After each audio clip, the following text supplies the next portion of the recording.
We took this abandoned 1979 Pontiac Firebird and threw the largest engine we could fit in it, 10.3 liters of freedom. And we're gonna show you how we did it, every single setback that could possibly happen. Where's the crank signal when you do that? Oh. Happened. Quit judging me. My drive shaft broke, okay? There's a welded drive shaft, but yeah, guess what? We did burnouts on 4th of July.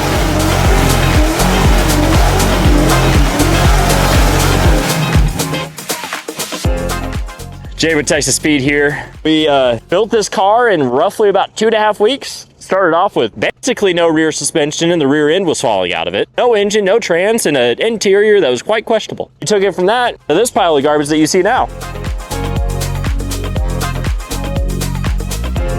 Let's hit this thing with some freedom!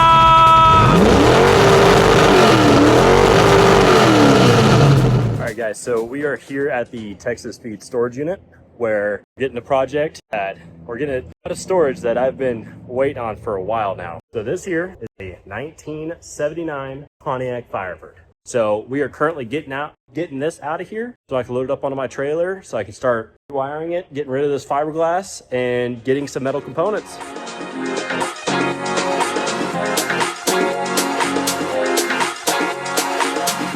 Right here in front of me, we have the engine for the Firebird drift car. It's sick. Texas Speed has not done anything like this before, and I'm super excited about it. So I'm gonna steal Ethan from behind the camera to help me get this crate off, because I cannot lift this up by myself.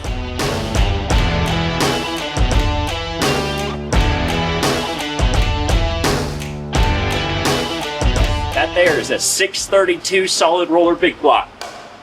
Oh my God.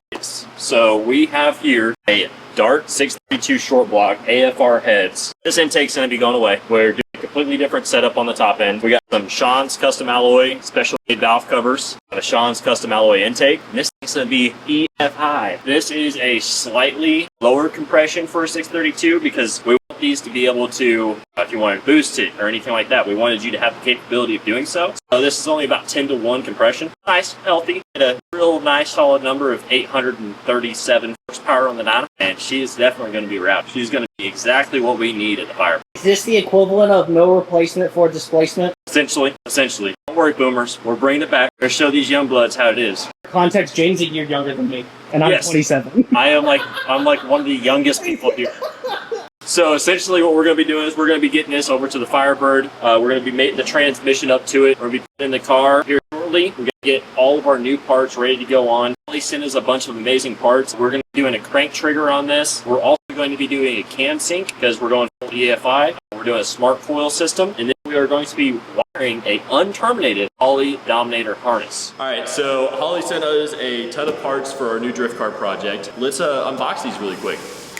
All right, now that everything's all unboxed, we got everything all laid out on the table, let's start going through everything. So we are going to be putting a Holley Dominator in this car. This here is our giant stack of all of our accessory wires, all of our inputs and outputs right here though. So typically you'll have like a terminated harness, you just go through and plug everything in.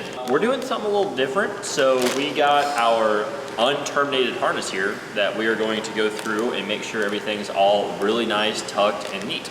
Then over here, we are doing a full smart coil system. We have a cam sync distributor. I did say distributor. And we have our crank trigger system. Also, Holley wants us to see what we have going on. So we have a full 12.3 Pro Dash, which I am very, very excited about. We also have a set of their hooker headers. We have a QuickTime bell housing to adapt a certain engine to a T56 Magnum.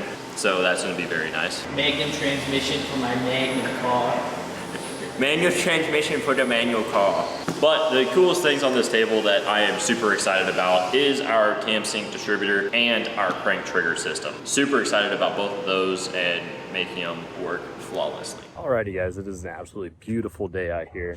And got the Firebird rolled outside and about to be pressure washing this thing. So I just got to get a couple of things out of the inside using this iron clay, like this iron removing spray known as basically without clay barring. Just bring it down on everything just to try to help break up some of everything that's been on this car for so long. You don't necessarily have to use this, but I'm just using it to, you know, just try to help break some of this stuff down, let it sit on there for a couple of minutes. And yeah, we're just going to go ahead and go to town on just trying to wash this thing down. I'm going to start on painting the inside of this thing because it's all gray and everything, and I got a couple of turbo cans, so we're going to make it black.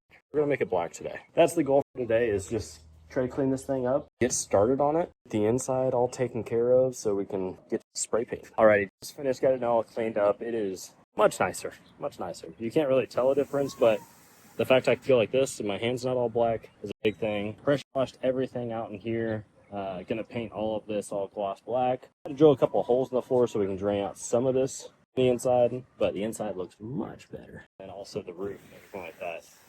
Car was definitely red before. Got all of that taken care of. Gonna wait for some of this water to drain. Now that I have some holes, I'm gonna try to pressure wash a little bit more of the dirt out from inside. And then yeah, we should be all good to go. But man, this thing looks much better now that somewhat clean and not covered in dust. It's not as bad as I thought it was gonna be. Got this going. Gonna wash out the inside a little bit more and then roll her back inside and get ready to work on it. Everything dries pretty nicely. I rolled it outside so it can finish drying because I got a lot of runs everywhere, but they'll dry out. She's looking much better all black. I gotta do the cage still and up here, but it's looking really good. Looking really good. I'm working on doing the other side now, so going in here and getting all of this, but look at how good the inside looks.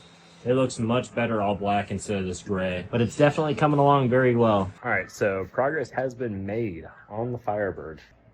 Got all of the dyno mat laid down, all of it that I have. I'm gonna have to get another box for doing all of the back seat and everything like that. I'm gonna be able to get, I got a couple left so I can get these little side strips here. But I'm gonna do all of that. I'm gonna pick up some Rhino-Line, go through Rhino-Line over top of everything. That way everything is 100% sealed, no fire, no fire.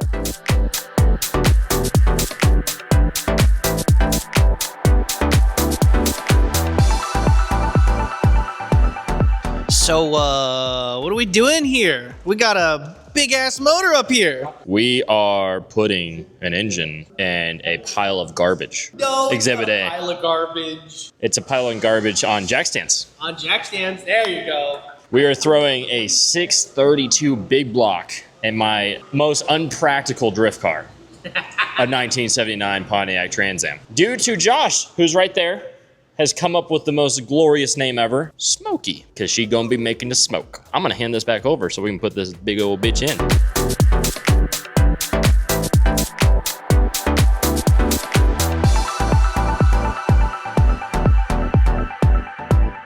So I'm gonna mark it. I'm gonna take a hammer to it. I'm gonna get it to where if it doesn't fit, she might not breathe. We might be able to add on there. You need to add just a little bit of massaging and she can fit a tall deck. We're gonna show you something pretty special, okay? You might want to step out the way.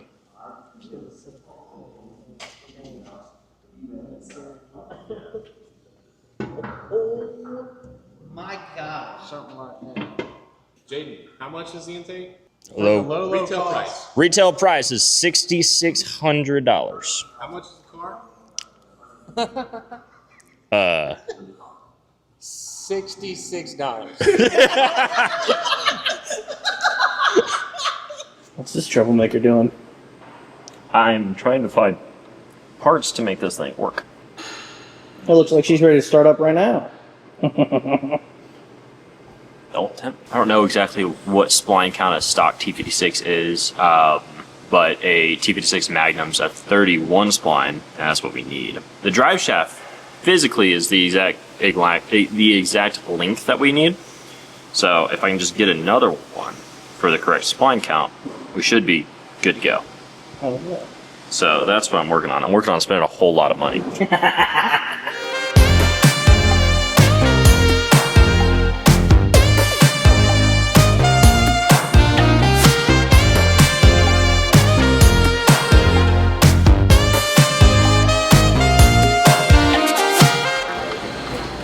Are we going to lose the shop, Jaden? Are we going to get it done by SEMA? We are basically a SEMA build. You crunch to get it all done by this time, and then it still doesn't run, it still doesn't have a drive shaft, and half the things are still missing, but you can call it a SEMA build.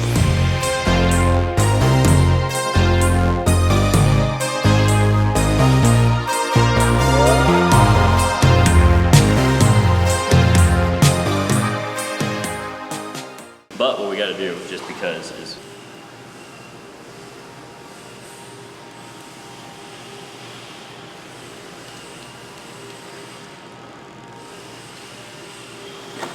Oh no! It's moving.